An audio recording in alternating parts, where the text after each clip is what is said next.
बिहार राज्य सहकारी बैंक ने 100 वर्षों में एक लंबी यात्रा की है। आप सब लोग किसानों के हित में, चूँकि देश जो है भारत की आत्मा गाँव में किसानों के बीच बसती है, आप उनको मदद करने के लिए आगे बढ़े हैं। इसके लिए मेरी तरफ से ढेर सारी शुभकामनाएं हैं। आपके 100 वर्ष पूरे हुए, ये आपका 103वां वर्ष है। इसी तरह से मेरी शुभकामना है। मुझसे जो भी सहयोग आप चाहते हैं, बिल्कुल मेरे तरफ से वो सहयोग आपको मिलता रहेगा। तेरे शहर का पेट मेरे गांव की मिट्टी से पलता है। गौरतलब रहे कि देश अपना गांव में बसता है।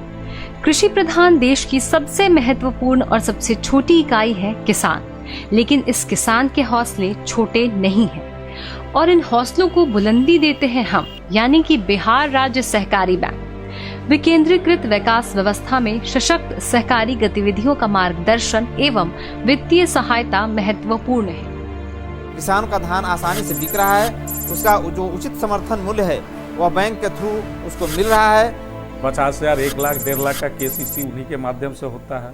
पर समय समय पर फसल ऋण जो है सो जो भी है हम लोगों को कोऑपरेटिव बैंक से ही होता है। कोऑपरेटिव बैंक जो है वो अब 2 लाख या 3 लाख रुपए का ऋण भी देने जा रही है, खाद के लिए, फर्टिलाइजर के लिए। अब तो और जो नया आया है कि अब पैक्स के माध्यम से आधा रात में भी अगर चाहिए किसी को जरूरी पड़े किसान को, तो पैसा ले सकता है ATM के माध्यम से। अब और आसान हो गया। बिहार राज्य सहकारी बैंक, जो कि 1912 के कोऑपरेटिव सोसाइटी एक्ट 11 के तहत पंजीकृत है, 1914 से ही बिहार में कार्यरत है।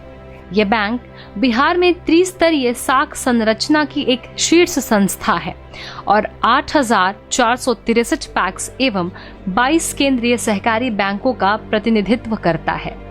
समाज के उपेक्षित लोग, वंचित लोग, कमजोर लोगों का शोषण न हो, इस उद्देश्य से मोटे रूप से आप समझ लीजिए कि देहात में जैसे कोई 100 रुपया देता है तो साल भर वो उससे 125 रुपया लेता है, 150 रुपया लेता है। तो क्यों नहीं उस कमज़ोर वर्ग के लोगों को सहकारिता के माध्यम से उसे लाभ पहुंचाया जाए और उसकी वित्तीय स्थिति में सुधार हो। इस उद्देश्य से ही सहकारिता की स्थापना हुई थी।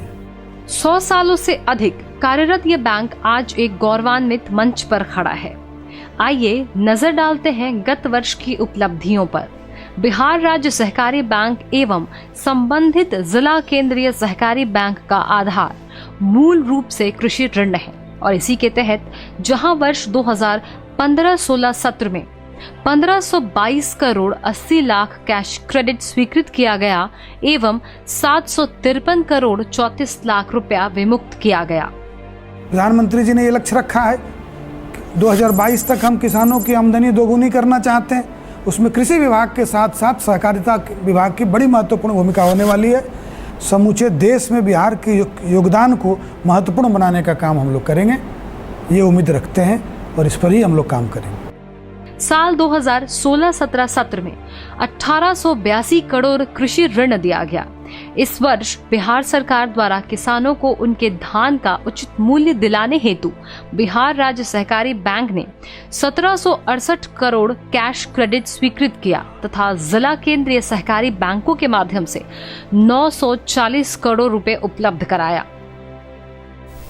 16-17 में 1000 करोड़ टारगेट था। हम लोगों ने 1882 करोड़ लक्ष्य माने पूरा किया है। 182% अचीवमेंट है। बिहार राज्य सहकारी बैंक में नियमित रूप से दैनिक जमा योजना चालू है और ग्राहकों की सुविधा को ध्यान में रखते हुए सुरक्षा मानकों के तहत दैनिक जमा योजना के लिए एक मोबाइल ऐप का संचालन आरंभ कर डिजिटल इंडिया को मूर्त रूप देने का क्रांतिकारी कदम उठाया है। आपने जो भी कुछ किया उसका जो नतीजा जो निकल के आया है, जो आउटकम निकल के आया है, जो इम्पैक्ट हुआ, उसमें से प्रतीत होता है कि आपने उस रिवर्स ट्रेंड को रुका तो नहीं, सिर्फ उसको भी उल्टा दिया है। आपने प्रगति पथ पर चल। बिहार राज्य सहकारी बैंक ने अपनी लोन पॉलिसी तैयार कर ली है, जिसके तहत गैर कृषि ऋण भी देने का प्रावधान किया गया है। लोन पॉलिसी और दैनिक जमा योजना के सफल संचालन की मार्गदर्शिका तैयार कर विकास आयुक्त बिहार सरकार के द्वारा इसका विमोचन करवाया और सभी जिला केंद्रीय सहकारी बैंकों को भी उपलब्ध करवाया है। साथ ही अपनी शाखाओं और सभी केंद्रीय सहकारी बैंकों को रिजर्व बैंक के करेंसी चेस्ट से भी जोड़ा है।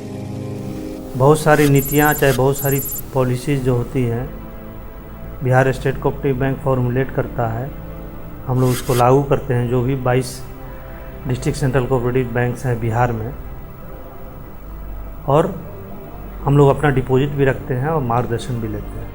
बैंक की नीति निर्धारण और वित्तीय स्वास्थ्य से राज्य के सहकारी साख संरचना प्रभावित होती है।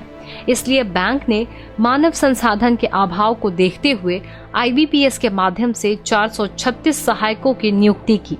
चुने गए 436 सहायकों को प्रशिक्षण के उद्देश्य से दीप नारायण सिंह क्षेत्रीय सहकारी प्रबंधन संस्थान में प्रशिक्षण हेतु भेजा।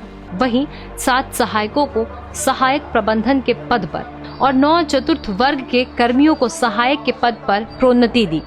इसके अतिरिक्त प्रत्येक जिला केंद्रीय सहकारी बैंक से 2-2 कर्मियों को तथा राज्य सहकारी बैंक से 5 कर्मियों को लोन अप्रेजल और प्रॉपर डॉक्यूमेंटेशन का प्रशिक्षण दिलवाया गया। इसके अतिरिक्त CIC, KYC, CKYC के लिए भी कर्मियों को प्रशिक्षित किया गया, जिससे बैंकिंग विनियमन अधिनियमों के प्रावधानों का 100% अनुपालन हो सके। जो भी बैंक में एक बेसिक फंडामेंटल बैंकिंग होता है उसकी उनको जानकारी दी गई। साथ ही साथ आप लोग जानते हैं कि अभी कोर बैंकिंग का सिस्टम है और उसमें फेनेकिल का बहुत बड़ा योगदान है, जो सॉफ्टवेयर के माध्यम से बैंकिंग किया जाता है। तो फेनेकिल पे भी हम लोग यहाँ पे प्रशिक्षण उनको दिए। बैंकिंग में जोखिम को देखते हुए फ्रॉड रिस्क प्रिवेंशन पॉलिसी तैयार की गई है।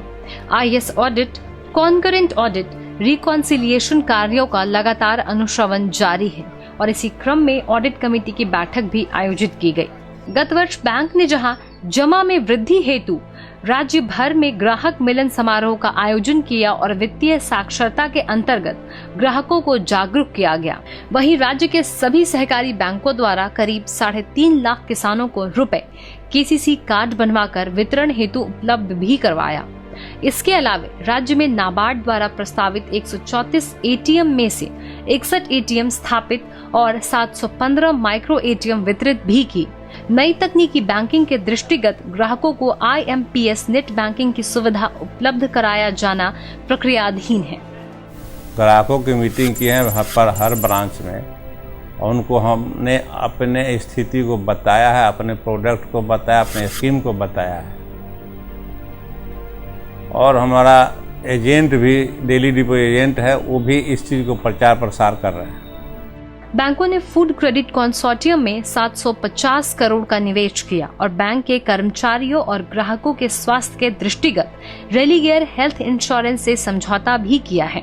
इस वर्ष की सबसे महत्वपूर्ण उपलब्धि भारतीय रिजर्व बैंक द्वारा अधिरोपित 13 करोड़ का दंडात्मक ब्याज का माफ कराया जाना भी है और साथ ही साथ बैंक ने अपना NPA 4.52 स्तर पर ले जाने में भी सफलता प्राप्त की है, जो कि उल्लेखनीय है। इसी वर्ष बिहार राज्य सहकारी बैंक द्वारा ऋण नीति और फ्रॉड रिस्क मैनेजमेंट पॉलिसी और अकाउंटिंग पॉलिसी तैयार कर लागू की गई है और हुडको के साथ प्रधानमंत्री आवास योजना का समझौता पत्र हस्ताक्षर किया गया है। इस वर्ष राज्य के प्रमुख शहरों में 12 शाखाएं खोलने का प्रस्ताव पारित किया गया है और बिहार राज्य सहकारी बैंक के मुख्यालय के भवन का जीर्णोद्धार कार्य प्रस्तावित है। अपने ग्राहकों को, खास करके कृषक लोगों को ये मैसेज देना चाहते हैं कि आप ज़्यादा से ज़्यादा 100% हमारे साथ जुड़ें और केंद्र और राज्य सरकार की जो योजनाएं चल रही है उससे आप लाभ उठावें। ये कहानी बिहार कोऑपरेटिव की नहीं, बल्कि ये कहानी है उन सैकड़ों संतुष्ट ग्राहकों की जिन्होंने अपनी जिंदगी को इस बैंक के माध्यम से सुसज्जित किया है, चाहे वो उनकी आत्मनिर्भरता की अनुभूति हो या सुविधा की बात हो या फिर उपयोगिता की। बिहार कोऑपरेटिव बैंक सदैव अपने ग्राहकों के साथ खड़ा रहा है तथा उनके परिवारों का एक अभिन्न अंग रहा है। ये लोगों का भरोसा ही है कि ये परिवार दिन ब दिन बढ़ता ही जा रहा है। बिहार कोऑपरेटिव बैंक लोगों का अपना बैंक है और इसकी सक्रियता एवं लोगों को आत्मनिर्भर बनाने की निष्ठा पर दिनकर जी की ये पंक्तियां स्वयं ही सजीव हो उठती हैं। मनु नहीं मनुपुत्र है यह सामने, जिसकी कल्पना की जीभ में भी धार होती है। वाणी होते हैं विचारों के, नहीं केवल स्वप्न के भी हाथों में तलवार होती है।